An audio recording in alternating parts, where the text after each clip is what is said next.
Hi everyone, welcome to chemistry Ashram. हम लोग stereo chemistry की सीरीज कंटिन्यू कर रहे हैं। मैंने आपको 4 वीडियोस में आपको अपलोड कर चुकी हूँ, बाकी आज 5th वीडियो है। मैं आपको आज सिखाऊंगी फिशर प्रोजेक्शन फॉर्मूला कैसे बनाते हैं, ठीक है।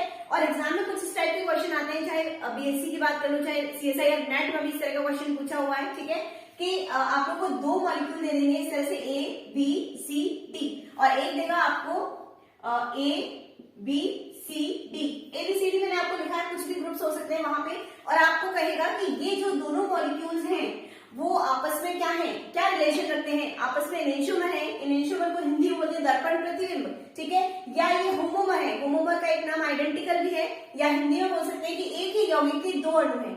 ये क्या है आपस में, क्या रिलेशन इनका, एनेंशियोमर है या ये आइडेंटिकल है, ठीक है। एनेंशियोमर मतलब दर्पण प्रतिबिंब और आइडेंटिकल मतलब एक ही यौगिक के 2 रूप है। ये एक ही यौगिक का मतलब 2 अलग अलग फॉर्म में उसको लिखा है। तो इस तरह के क्वेश्चंस को सॉल्व करना सिखाऊंगी, उसकी ट्रिक बताऊंगी, और लास्ट में हम लोग कुछ एग्जांपल्स इसके सॉल्व करेंगे। तो स्टार्ट करते हैं Fisher projection formula. Fisher scientist हुए थे एक, जिन्होंने ये फॉर्मूला दिया था फिशर प्रोजेक्शन फॉर्मूला। और जितने भी हम आरएस नोमेनक्लेचर वगैरह देखते हैं सब फिशर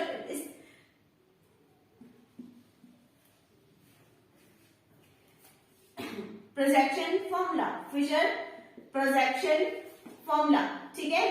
तो पहली चीज तो ये फॉर्मूला जो है वो 2D रिप्रेजेंटेशन है। जब हम लोग पढ़ रहे थे पिछले वीडियोस में तो मैंने आपको सिखाया था सोहर्स जो है वो 3D रिप्रेजेंटेशन है, न्यूमान जो है वो 2D रिप्रेजेंटेशन है। इसी तरह ये फिशर प्रोजेक्शन फॉर्मूला भी 2D रिप्रेजेंटेशन है, ठीक है। और ये जब मैं आपको बाकी रिप्रेजेंटेशन समझा रही थी तो मैं एक स्टैगर्ड बना रही थी और एक इक्लिप्स बना रही थी, और आप लोग को बता रही थी कि कौन सा ज्यादा इसमें स्टेबल है।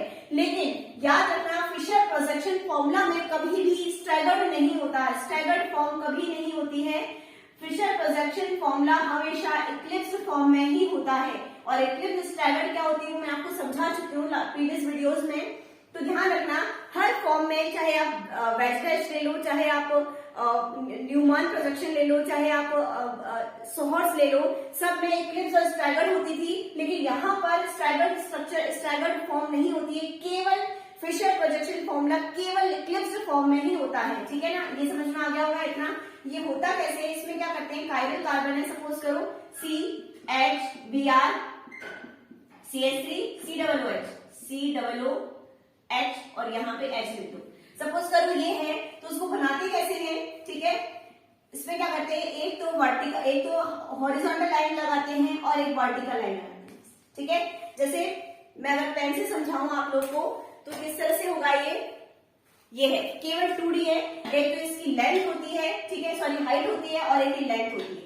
केवल हाइट और लेंथ होती है, 2D रिप्रेजेंटेशन है। तो ये इस तरह से होता है, ये देखो, समझ में आ गया, ठीक है। जिसमें ये वाला जो पेन है वो आपके साइड है, जबकि ये वाला जो पेन है वो पीछे है। ध्यान दो, मैंने आपको इन दोनों को साइड इस तरह से बनाया है। ये पीछे है, या फिर ऐसे कह दो ये पीछे है और ये वाला पेन आगे है, ठीक है। तो इस तरह से बनाते हैं। जैसे सपोज करो ये कायरल कार्बन है, तो ये बीच में जो होता है वो कायरल कार्बन होता है, ठीक है। और कायरल कार्बन जो है उस पर ऊपर क्या लगा हुआ है, COOH लगा हुआ है, और इधर क्या लगा हुआ है, CH3, इधर H लगा हुआ है, और ये Br लगा हुआ है। क्लियर होगी बात। तो इस तरह से इसको रिप्रेजेंट करते हैं, एक क्रॉस फॉर्म बनाते हैं, ठीक है। जिसमें आपकी ये जो होती है वो प्रिंसिपल एक्सिस होती है। ये जो है ये प्रिंसिपल एक्सिस है, ये वाला जो हॉरिजॉन्टल सॉरी वर्टिकल लाइन है वो आपकी क्या है, प्रिंसिपल एक्सिस है, प्रिंसिपल एक्सिस है। क्लियर होगी बात। प्रिंसिपल एक्सिस में भी जो यहाँ पर जो ग्रुप होता है वो आपका मोर प्रायोरिटेबल ग्रुप होना चाहिए। मोर प्रायोरिटेबल, आपने प्रायोरिटी टेबल तो सीखी होगी ना यूपीएससी नेमिंग में। तो मोर प्रायोरिटेबल जैसे COOH, जैसे यहाँ बात करते हैं तो मोर प्रायोरिटी किस ग्रुप की है, COOH की, ठीक है। तो इस तरह से यहाँ पे जो ग्रुप होगा वो या तो मोर ऑक्सीडाइज्ड कह दो या मोर प्रायोरिटेबल ग्रुप यहाँ पर होगा। कोशिश करें यहाँ पर लगाए ना, और अगर नहीं आता मेरे यहाँ पे तो हम इंटरचेंज करके ग्रुप्स को, मैं सिखाऊंगी कैसे इंटरचेंज करेंगे, ग्रुप्स को इंटरचेंज करके वो मोर प्रायोरिटेबल ग्रुप को यहाँ लेकर आते हैं, ठीक है ना। चलिए अब देखिए, ये जो मैंने आपको बताया था पेन से, तो मैंने इधर वाला जो बॉन्ड है ये आगे बताया था और ये वाला पीछे बताया था, ठीक है। तो कैसे होगा, यानी कि ये जो है ये वाला जो ये प्रिंसिपल एक्सिस जो है वो डैश पे जाएगी इस तरह से। ये कायरल कार्बन है, ठीक है। और आप लोगों को पता है कि जो आप लोग की साइड होता है टुवर्ड्स द व्यूअर, उसको हम लोग किससे शो करते हैं, वेज बॉन्ड से। किससे शो करते हैं, वेज बॉन्ड से। ये आप लोग की साइड है तो इसको वेज बॉन्ड से शो करेंगे, ठीक है। और वो आप लोगों से दूर है तो उसको डैश बॉन्ड से शो करेंगे। वेज है ये वेज है और ये डैश है। इस तरह से रिप्रेजेंट करते हैं इसको। ये जो है आप लोगों की साइड है ये वाला, तो इसको वेज से शो किया, और पीछे वाला आप लोगों से दूर इसको डैश। याद कैसे करोगे, मैं भी कंफ्यूज हो जाती थी, मैं सोचती थी ये वेज हुआ कि ये वेज, दिमाग में मतलब कभी घुसता ही नहीं था कि ये वेज होगा, मतलब याद ही नहीं रहता था। तो इस तरह से एक ट्रिक है कि आप लोग जैसे ये मैं खड़ी हूँ, ठीक है, मैं खड़ी हूँ, ये मेरी वर्टिकल लाइन है, ठीक है, ये वर्टिकल लाइन है, और ये हाथ मेरे ये क्या है, हॉरिजॉन्टल है, ठीक है। अब देखो मैं हाथ को आगे कर सकती हूँ, आप लोग के साइड में ला सकती हूँ, तो कहने का मतलब इतना याद कर लो कि जो हाथ है वो आपके आगे की साइड आ सकते हैं, ठीक है। बॉडी तो यही है लेकिन हाथ आगे की साइड आ सकते हैं, तो आगे की साइड आप लोगों की साइड आ सकते हैं टुवर्ड्स द व्यूअर, इसलिए मैंने इसको वेज से एक याद करने की सिंपल सा तरीका है कि जो हाथ है वो आप लोग की साइड आ सकते हैं, इसका मतलब कि आप लोग टुवर्ड्स द व्यूअर है। ये वाला जो बॉन्ड है वो टुवर्ड्स द व्यूअर है, और ये वाला जो है वो अवे फ्रॉम व्यूअर है, आप लोगों से दूर है, ठीक है। इस तरह से डिनोट करते। अगर आप ये तो एक कायरल कार्बन की बात हुई, अगर दो कायरल कार्बन होते हैं तो दो कायरल कार्बन होते हैं तो किस तरह से इसको रिप्रेजेंट करते हैं, दो क्रॉस बनाओ इस तरह से, ठीक है। एक कायरल कार्बन ये रहा और एक कायरल कार्बन ये रहा, ठीक है। और ये हमारी है प्रिंसिपल एक्सिस, जिसको मैं किससे शो करती हूँ, जो वेज से या डैश से, बताओ आप लोग। मैंने अभी बताया था ये मेरे हाथ है दोनों, ये आप लोग की साइड आ सकते हैं, यानी कि क्या है, वेज है, ये वेज है। ये हाथ है आप लोग की साइड आ सकते हैं तो ये वेज है, और ये आपसे दूर जा सकते हैं तो ये सॉरी दूर जा सकते नहीं, तो मैंने ऐसा कुछ बताया नहीं, बस ये एक याद करो, दूसरा अपने आप याद हो जाएगा। ये हाथ है आप लोग की साइड आ सकते हैं तो वेज है, और ऑब्वियसली दूसरा क्या हो गया, बॉन्ड, ये डैश होगा। आई बात समझ में। अगर 3 कायरल कार्बन हो तो इस तरह से एक और क्रॉस लगा दो, 4 होते एक और क्रॉस लगा देते हैं, इस तरह से हम इसको रिप्रेजेंट करते हैं, ठीक है। तो ये हमारा फिशर प्रोजेक्शन फॉर्मूला है। अब हम लोग चलते हैं उस क्वेश्चन की तरफ जो मोस्टली एग्जाम में पूछा जाता है। दो आपको स्ट्रक्चर देंगे और आपसे कहेंगे कि दोनों स्ट्रक्चर्स में क्या रिलेशनशिप है, दोनों आपस में आइडेंटिकल है या दोनों इनेंशियोमर है, ठीक है। तो उस तरह के क्वेश्चन देखते हैं हम लोग।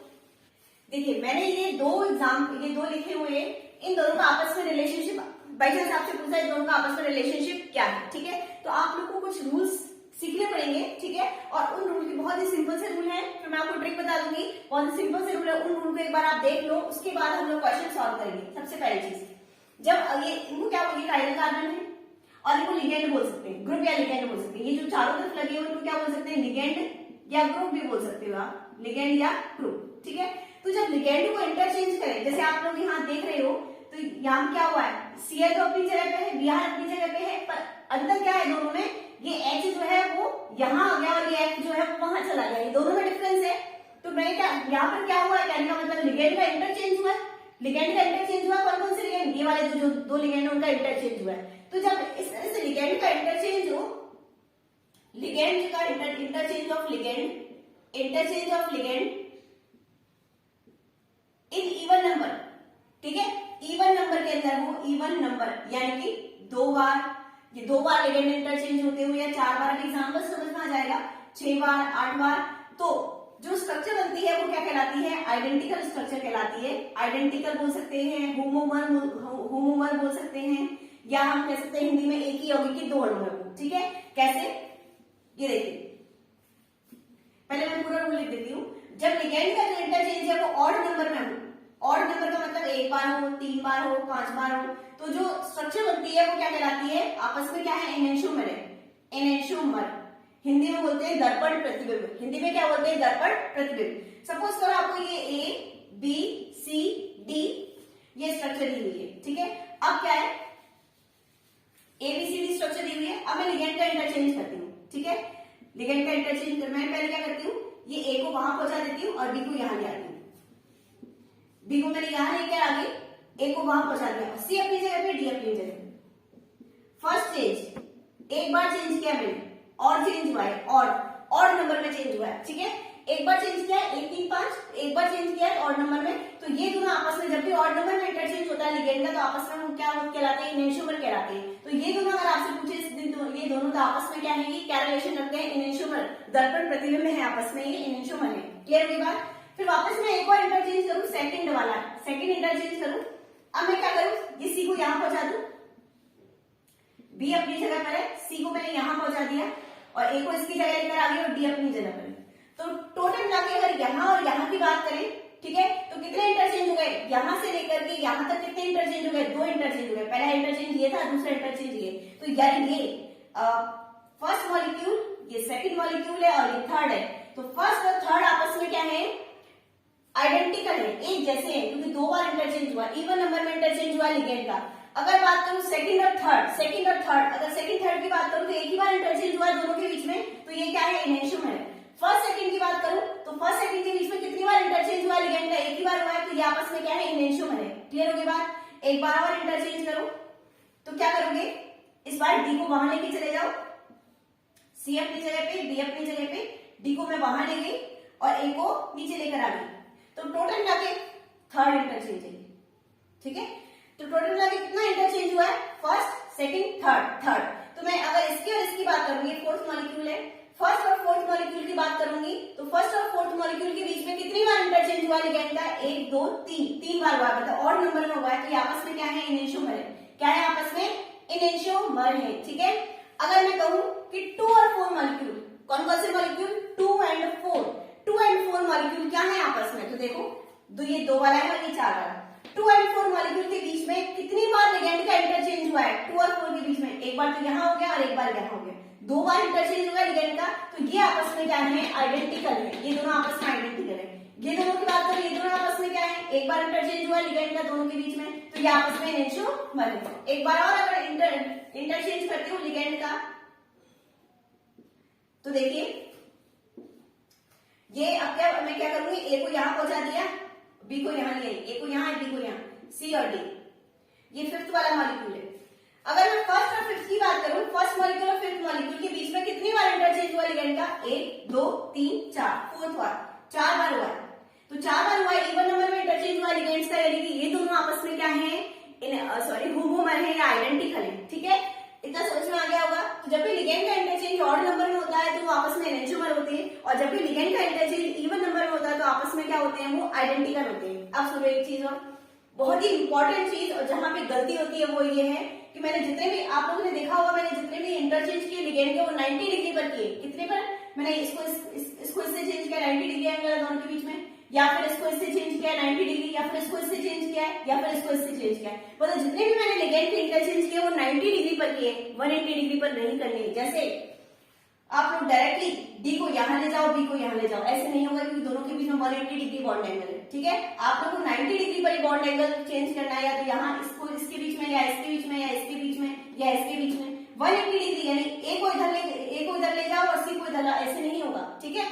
केवल 90 डिग्री पर ही चेंज करना है लिगेंड का, समझ में आ गई। तो ये इन दोनों के बीच में कोई लिगेंड इंटरचेंज नहीं होगा, इन दोनों के बीच में नहीं होगा, आपस में इसमें इंटरचेंज हो सकते हैं। तो अगर इस क्वेश्चन को देखें आप लोग, तो इस क्वेश्चन की आप मुझे बताइए कि दोनों के बीच में क्या रिलेशनशिप है। तो देखेंगे हम लोग यहाँ पर, देखो बी आर अपनी जगह पे है, सी एल अपनी जगह पे, क्लियर हो गई बात। चलिए एच और एफ, एच को मैं यहाँ लेकर आ गई और एफ को यहाँ लेकर आ गई। एक बार इंटरचेंज हुआ है, एक ही बार हुआ है ना, ठीक है। तो एक बार इंटरचेंज हुआ लिगेंड का, जब एक बार होता है तो ऑड नंबर में इनेंशियोमर होते हैं, तो ये आपस में क्या है, इनेंशियोमर है। तो बहुत ही इजी है, बहुत ही आसान है ये जानना कि ये दोनों आपस में क्या है, इनेंशियोमर है या आइडेंटिकल है। अब दूसरा रूल देखिए, एक रूल समझ में आ गया होगा आप लोगों को। दूसरा देखिए, एक चीज मैं आपको बता दूं, अगर इस तरह से होता है A B C D E F, इस पर 2 कायरल कार्बन है, तो ध्यान दो, आप लोग को आपसे कह दे दूसरा मॉलिक्यूल कुछ भी बना दे, आपसे कहते हैं दोनों आपस में, आपको इनको जो लिगेंड के इंटरचेंज करने हैं वो एक ही कार्बन पे। जैसे सपोज करो अगर ऐसा है, ये बी यहाँ पे लिखा हुआ है, ए यहाँ पे, सी यहाँ पे, और अपना एफ डी ई, तो आप लोग देख रहे दोनों स्ट्रक्चर में क्या डिफरेंस है। एक बार तो एक कायरल कार्बन पर बी यहाँ पहुंच गया, ए यहाँ पहुंचा है, और सी एज इट इज अपनी जगह है। फिर एक बार इंटरचेंज हुआ, एक बार तो ये हो गया, और दूसरी बार क्या हुआ है, ये ई अपनी जगह पे है और ये एफ और डी है। तो टोटल इंटरचेंज कितने हुए, 2। टोटल इंटरचेंज कितने हैं, 2। इवन नंबर है, होमोमर होना चाहिए, आइडेंटिकल होना चाहिए, पर ऐसा नहीं होगा, ये नहीं होगा। क्यों, क्योंकि ये दोनों अलग अलग कायरल कार्बन है ना, और 2 अलग अलग कायरल कार्बन पर चेंज हुआ है। एक बार इस कायरल कार्बन पे चेंज हुआ है, एक बार इस कायरल कार्बन पे चेंज हुआ है। तो आपको जो चेंज देखना है वो एक ही कायरल कार्बन पर देखना है, इनके बीच में ये यहाँ से यहाँ पहुंच सकता है, यहाँ से यहाँ पहुंच सकता है, यहाँ से यहाँ नहीं पहुंचेगा, 180 डिग्री हो जाएगा, यहाँ से यहाँ इधर पहुंच सकता है। एक ही कायरल कार्बन, अगर 2 कायरल कार्बन या 3 कायरल कार्बन इस तरह से आपको दिए हुए हैं तो लिगेंड का इंटरचेंज केवल एक ही कायरल कार्बन पर करना है, अलग अलग कायरल कार्बन पर नहीं करना कि एक बार इस पे कर दिया, एक बार इस पे कर दिया। तो इंटरचेंज एक ही कायरल कार्बन पे होगा। एक को आप एक बार यहाँ पहुंचा दो, फिर एक बार सी को यहाँ पहुंचा दो, एक को यहाँ ला सकते हो, तो वो आपस में क्या कहलाएंगे, आइडेंटिकल कहलाएंगे। समझ में आगे बात। नेक्स्ट देखिए आप, देखिए अगर फिशर प्रोजेक्शन फॉर्मूला को, ये फिशर प्रोजेक्शन फॉर्मूला है 1 2 3 4, इसको अगर प्लेन पर ही 180 डिग्री पर रोटेट करें, प्लेन का मतलब प्लेन से उठाना नहीं है अपने को, इस तरह से नहीं रखना, प्लेन पर ही रोटेट करना है इस तरह से 180 डिग्री। कितना? 180 डिग्री। इसका 180 डिग्री क्या हुआ? अगर मैं, ये मेरा 2 है, सपोज ये 2 है और ये 4 है, ये 2 है ये 4 है, तो किस तरह से आपको रोटेट करना है, ये रोटेट करना है आपको इस तरह से, ठीक है। प्लेन मतलब बोर्ड पर रखे रखे ही, या आपका जो पेपर है जिस पर आप लिखते हो उस पर रखे रखे ही आपको इसको रोटेट करना है, उठाना नहीं है प्लेन से। तो आप क्या देखोगे, यहाँ पर 180 डिग्री पर जब मैंने रोटेट किया है तो 4 कहाँ पहुंच गया, 2 की जगह पहुंच गया, और 2 4 की जगह पहुंच गया। और आप लोग देखोगे जब इसको रोटेट करोगे तो इधर वाली चीज इधर आ जाएगी, 3 इधर आ जाएगा और 1 इधर आ जाएगा। तो जब इस तरह से 180 डिग्री रोटेट होता है plane of the paper, paper पर ही, पेपर के प्लेन पर ही, उठाना नहीं है, प्लेन से उठाना नहीं है। उठाने वाला भी रूल आएगा, उसको भी समझाऊंगी, पर अभी इसमें उठाना नहीं है, केवल लेकर जाना है प्लेन से, ऐसे पकड़ के प्लेन से चिपका कर ही। तो जो इस तरह से स्ट्रक्चर बनती है दोनों, ये आपस में आइडेंटिकल होती है, ये दोनों स्ट्रक्चर आपस में क्या है, आइडेंटिकल है। क्या है? तो अगर इस तरह से आपको क्वेश्चन आ जाए CH3 Br H COOH, और एक बार आपको दे दे Br CH3 COOH और H, तो ये दोनों आपस में क्या है, तो आप लोग देख रहे हैं यहाँ पर ये क्या हुआ है, ये प्लेन पर ही 180 डिग्री घुमा है, CH3 Br की जगह पहुंच गया, Br CH3 की जगह पहुंच गया, COOH यहाँ, H यहाँ, तो ये क्या है, 180 डिग्री प्लेन पर ही घुमा है, तो ये दोनों आपस में क्या होंगे, आइडेंटिकल होंगे। क्या होंगे? आइडेंटिकल। तो इस तरह से 180 डिग्री रोटेट होगा अगर प्लेन पर ही, तो वो आप दोनों स्ट्रक्चर क्या होंगी, आइडेंटिकल होंगी या होमोमर होंगी, या कह सकते हैं एक ही होगी कि दो अणु होंगे। समझ में आने बात। लेकिन अगर ऐसा हो प्लेन पर ना घूमे, अभी तो मैंने क्या करा था, प्लेन से बिल्कुल चिपका कर उसको रोटेट किया था, लेकिन out of the plane, out of the plane of the paper, out of the plane of the paper 180 degree पर रोटेट करें। कितने पर? 180 डिग्री पर रोटेट करें, तब क्या होगा देखिए। सपोज करो ये है मेरा 1 2 3 4, क्लियर। अब ये मेरा इस तरह से, सपोज करो ये मेरा मॉलिक्यूल है, ये ठीक है। तो पहले तो मैंने क्या किया था, इस तरह से रोटेट किया था उसको, ये घुमाकर प्लेन से चिपका के 180 डिग्री। लेकिन अब देखो मैं ऐसे कर सकती हूँ 180 डिग्री, अगर इस तरह से होगा मेरा, ये मेरा 180 डिग्री बॉन्ड एंगल है, तो मैं ऐसे भी तो कर सकती हूँ इसको, ये मैं उठा करके, ये उठाया मैंने और ये रख दिया, 180 डिग्री रोटेट हो गया। आप लोग देखे, देखो ये मैंने क्या किया, ये मेरा 180 इस तरह से मॉलिक्यूल है, तो मैंने क्या किया, उसको उठा करके यूं रख दिया, प्लेन से उठा दिया पूरा, बकायदा प्लेन से उठाया है, उठाया प्लेन से और उसको ऐसे कैसे रख दिया, 180 डिग्री पर रोटेट करके ऐसे रख दिया। तो यहाँ पे आप देख रहे हो कि देखो ये वाली जगह यही है, ये नीचे वाली जगह यही है, बस ये इधर पहुंच गया और ये इधर पहुंच गया, देखो ठीक है। ये तो मेरा ऊपर वाला तो एज इट इज है, नीचे वाला एज इट इज है, देखो देखो 180 डिग्री पर जब मैं प्लेन से उठा रही हूँ, तो ये मेरे ऊपर वाली अपनी जगह पर है, नीचे वाली अपनी जगह पर है, बस ये वाली अपनी, ये वाली जगह ये आ गई, इसकी जगह ये आ गई, देखो ठीक है। तो जब मैं इस तरह से प्लेन से उठा करके 180 डिग्री रोटेट करती हूँ, तो जो मेरी स्ट्रक्चर बनती है क्या बनेगी, देखो 1 अपनी जगह पर आएगा, 2 अपनी जगह पर आएगा, 4 इधर आ जाएगा और 3 इधर आ जाएगा। तो ये जो स्ट्रक्चर है, जब मैं 180 डिग्री उठा करके उसको रोटेट करवाती हूँ, तो ये आपस में कहलाती है एनेंटियोमर, दर्पण प्रतिबिंब। क्या कहलाती है? एनेंटियोमर। तो अगर इस तरह का स्ट्रक्चर आ जाए तो ये आप लोग को COOH CH3 H Br, ठीक है, और आपसे कह दिए COOH CH3 Br H, ये दोनों आपस में क्या है, तो आप देख रहे हो ये दोनों तो बिल्कुल एज इट इज रखे हुए, Br इसकी जगह पहुंच गया, H इसकी जगह पहुंच गया, तो ये आपस में क्या होंगी, एनेंटियोमर होंगी। ये तो एक कायरल कार्बन की बात थी। अगर 2 कायरल कार्बन हो, सोचो सपोज करो कि ये है मेरा, ये 1 2 3 4 5 6, और आपको एक और दिया हुआ मॉलिक्यूल और आपसे पूछा है कि आपस में क्या है, इसमें 6 1 2 5 4 3। आप लोग बताओ कि ये क्या है आपस में, क्या रिलेशन रखते हैं दोनों आपस में। तो आप देख रहे हो कि 6 का पहुंच गया 1 की जगह पहुंच गया और 1 आ गया 6 की जगह, 2 यहां पहुंचा क्रॉस में, ठीक है, और 5 पहुंचा इसकी जगह और 4 की जगह ये पहुंच गया, इसकी जगह ये पहुंच गया, ठीक है। ये मतलब कैसे आता है,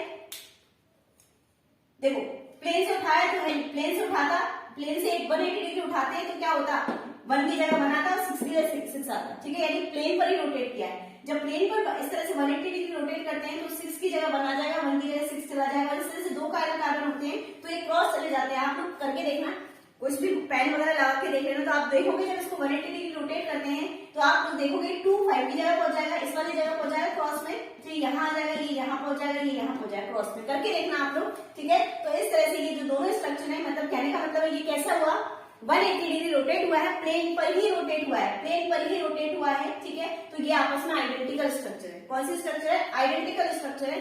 लेकिन अगर ऐसा होता, देखो अगर ऐसा होता 1 6 3 2 5 4, अब देखो कब आया ये इस तरह से आया, 1 की जगह 1 है, 6 है, 3 यहाँ पहुंच गया, 4 यहाँ पहुंच गया, मतलब प्लेन से उठाकर 180 डिग्री रोटेट किया है। तो ये दोनों आपस में क्या है, इनएंशियोमर है। क्या है आपस में, इनएंशियोमर।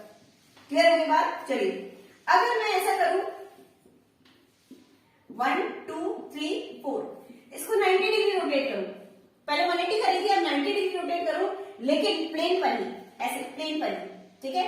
यानी अब जब इसको 90 डिग्री रोटेट करूंगी प्लेन पर ही, तो 90 डिग्री कितना है, दोनों के बीच में 90 डिग्री, यानी कि ये यहाँ पहुंच जाएगा, ये यहाँ आ जाएगा, ये यहाँ, ये यहाँ। समझ में आ रही बात। 90 डिग्री रोटेट करूंगी तो 90 डिग्री कौन लेगा, कितना है, ये वाला, यानी इसको रोटेट किया तो 3 यहाँ पहुंच गया, 1 यहाँ आ गया, 2 यहाँ आ गया, तो कैसे होगा, 3 यहाँ पहुंच गया, 1 यहाँ आया, 2 यहाँ पहुंच गया और 4 वहां चला गया। 90 डिग्री रोटेट किया मैंने, ठीक है। 90 डिग्री रोटेट किया तो 3 1 की जगह 1, 2 की जगह 2, 4 की जगह 4, 3 की जगह। समझ में आ रही है मेरी बात। तो जब इस तरह से 90 डिग्री रोटेट करते हैं प्लेन पर ही रखे तो आपस में स्ट्रक्चर होती है वो इनएंशियोमर होती है। क्या होती है, इनएंशियोमर। आप लोग नोट्स बना लेना, लिख लेना इस चीज को।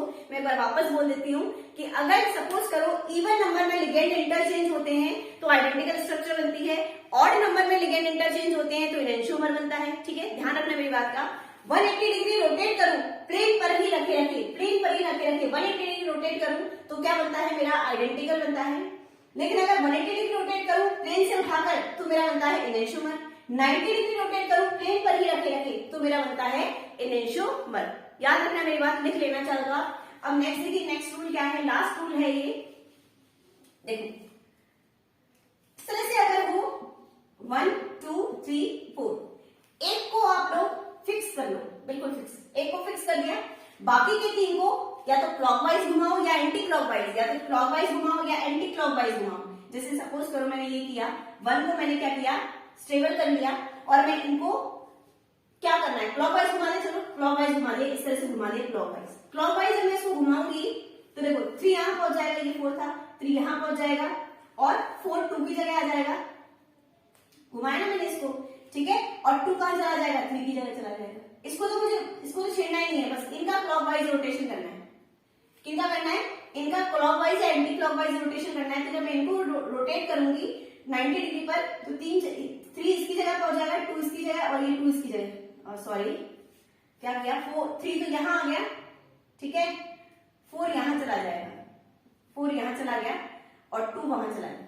वापिस बता देते हैं एक बार, इसको तो मैंने स्टेबल कर लिया 1 और मैंने इसको रोटेट किया है क्लॉकवाइज, 3 यहां पहुंच गया, ये 3 यहां पहुंच गया, 4 यहां पहुंच गया और 2 चला जाएगा इसकी जगह। उसको तो मुझे छेड़ना ही नहीं है, बस इन तीनों का रोटेट करना है। तो ये यहाँ गया, ये यहाँ गया, ये यहाँ गया।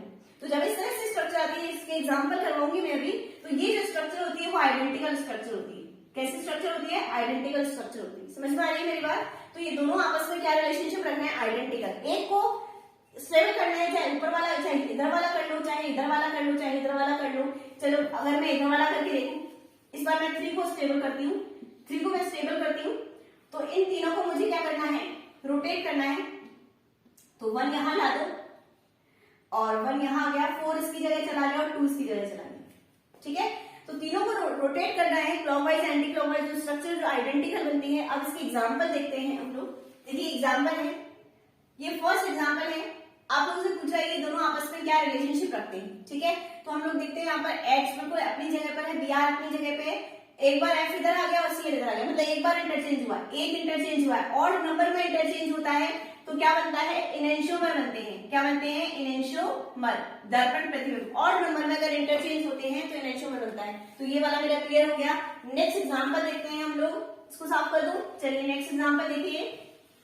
देखो यहाँ पे हम लोग देख रहे हैं कि H जो है वो इधर पहुंच गया, F इधर पहुंच गया, एक इंटरचेंज तो ये हो गया, C H यहां आ गया और सॉरी F यहां चला गया, H इधर आ गया, Cl इधर, CH3 है। CH3 Cl तो अपनी जगह पर है, एक बार इंटरचेंज किया तो H यहां, F यहां चला गया। लेकिन आप देख रहे हो यहां भी एक बार इंटरचेंज हो रहा है, CH3 इधर चला गया, Cl इधर चला गया। कितनी इंटरचेंज हुआ है, 2 इंटरचेंज हुए। जब भी इवन नंबर में इंटरचेंज होते हैं तो आइडेंटिकल स्ट्रक्चर बनते हैं। तो ये दोनों आपस में क्या है, आइडेंटिकल है। 2 बार इंटरचेंज हुआ है, एक बार तो यहाँ पे, एक बार यहाँ पे। समझ में आ रही है बात। नेक्स्ट एग्जांपल ये वाला जो मैंने वापस से लिख दिया, थर्ड वाला जो है, इसमें इन दोनों के बीच में क्या रिलेशनशिप है, तो हम लोग इसको ध्यान से देखना। हम लोग देख रहे हैं कि बहुत ही सब कुछ उल्टा पुल्टा सा हो रखा है। OH इधर था, इधर आ गया, CH3 यहाँ था जो यहाँ पहुंच गया, C2H5 यहाँ था, यहाँ आ गया, और H था जो अपने यहाँ पर वो यहाँ चला गया। ऐसा कुछ है, आपको डरना नहीं है, बस आपको एक पकड़ लेना, लिगेंड OH पकड़ लिया सपोज मैंने, ठीक है। उसको घुमाते चलो आप, एक पकड़ लिया OH को मैंने एक बार इधर कर दिया और CH3 को इधर लेकर आ गई। क्लियर हो गई बात। और H मेरा अपनी जगह पर है, C2H5 अपनी जगह पर। एक इंटरचेंज हो गया मेरा, फर्स्ट इंटरचेंज, ठीक है।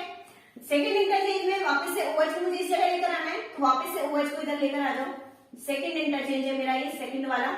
तो मैंने क्या किया, OH को यहां पहुंचा दिया और H को कहां पहुंचा दिया, इधर डाल दिया, OH और H, ठीक है। और मेरा C2H5 अपनी जगह पे रहेगा और CH3 अपनी जगह पे रहेगा। इतना क्लियर हो गया। 2 इंटरचेंज हुए मेरे अभी तक। 2 इंटरचेंज के बाद मैं देख रही हूँ स्ट्रक्चर को मैच करो, क्या क्या है।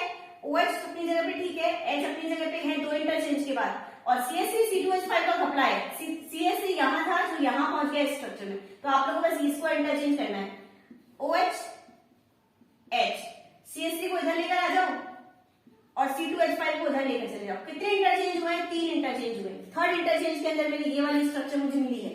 तो 3 इंटरचेंज हुए और 3 का मतलब ऑड है, इसका मतलब ये दोनों आपस में इनेंशियोमर है। क्या है आपस में, इनेंशियोमर।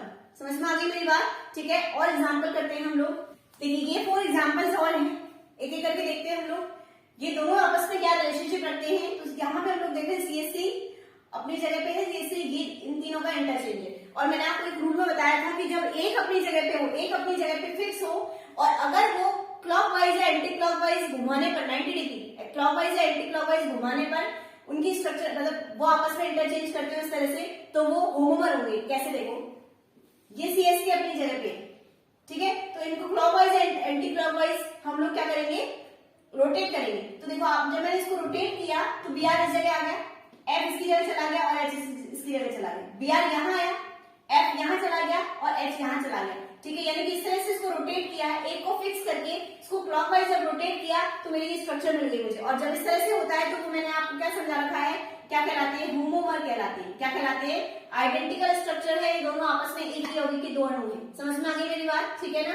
ये इसको एक को फिक्स कर दिया, जब भी आपको एक इस तरह से फिक्स मिल जाए तो आप इस तरह से कर सकते हो आप, ठीक है ना।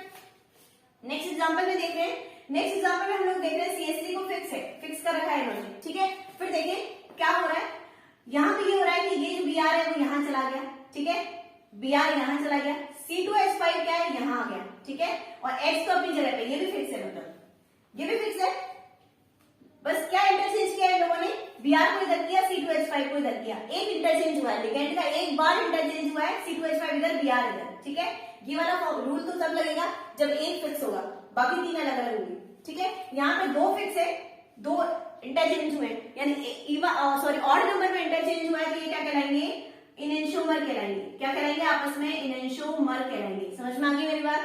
थर्ड देखते हैं, थर्ड में क्या है, CH3 और Cl एक बार इंटरचेंज हुआ, Cl इधर पहुंच गया, CH3 इधर आ गया, फर्स्ट इंटरचेंज। एक इंटरचेंज में एच इधर था जो इधर आ गया, ठीक है, यानी दूसरा इंटरचेंज यहाँ हुआ है, 2 बार इंटरचेंज हुआ है। इवन नंबर में जब लिगेंड इंटरचेंज होते हैं तो वो स्ट्रक्चर आइडेंटिकल स्ट्रक्चर होती है। कैसी स्ट्रक्चर होती है? आइडेंटिकल या होमोमर या एक ही यौगिक के दो अणु।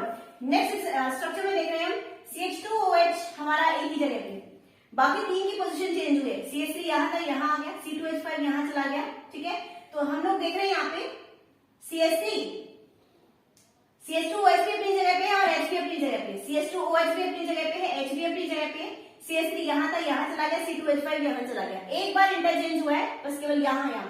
तो एक बार इंटरचेंज होता है तो स्ट्रक्चर एनेंटियोमर बनती है, ठीक है। तो ये आपस में क्या है? एनेंटियोमर।